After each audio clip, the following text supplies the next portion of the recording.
رحمت للعالمین جناب محمد رسول اللہ صلی اللہ تعالی علیہ وسلم سفر معراج سے تشریف لائے، صحابہ کو جمع کر کے ارشاد فرما دیا، بلال کون سا نیک عمل کیا کرتا ہے، کون سا اچھا عمل کیا کرتا ہے؟ محمد رسول اللہ نے تیرے چلنے کی آہٹ آواز جنت میں سنی ہے، عرض کر دیا میرے آقا میں ہمیشہ باوضو رہتا ہوں، اور جب بھی وضو کرتا ہوں اللہ کی بارگاہ میں 2 رکعت تحیۃ الوضو کے 2 نفل ضرور پڑھا کرتا ہوں۔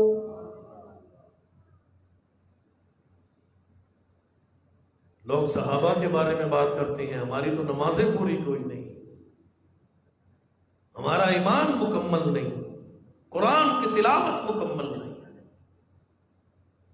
مدنی کریم صلی اللہ تعالی علیہ وسلم کی ذات اقدس نے حضرت بلال رضی اللہ تعالیٰ عنہ کو اپنی مسجد کا مؤذن مقرر فرما دیا۔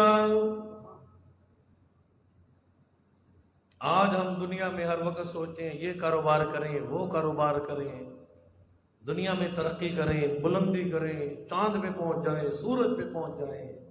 صحابہ وہ ہیں جو سوچتے تھے ہم جنت کما لیں، جنت کی جستجو کریں۔ الدنیا مزرعۃ الآخرہ، ہم کماتے دنیا ہیں، امید جنت کی رکھتے ہیں۔ اور تھالی میں جو شے ڈالو گے، اگر سالن ڈالو گے تو سالن کھاؤ گے، چاول ڈالو گے چاول کھاؤ گے، اگر مٹی ڈالو گے تو پھر مٹی کھاؤ گے۔ عمل تو ہم دنیا میں کرتے ہیں دنیا کمانے کے، اور امید رکھتے ہیں جنت میں جانے کی۔ صحابہ نے اس لیے جنت میں جانے کی امید کی ہے، اللہ نے ان کو دنیا میں ہی جنتی فرمایا۔ صحابہ جنتی، صدیق جنتی، صدیق فی الجنہ، عمر فی الجنہ، عثمان فی الجنہ، علی المرتضیٰ فی الجنہ۔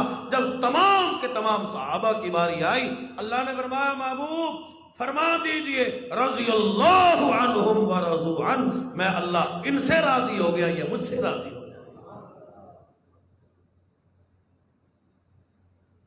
صحابہ نے جستجو کر کے دکھائی ہے۔ صدیق اکبر رضی اللہ تعالی عنہ افضل البشر بعد الانبیاء،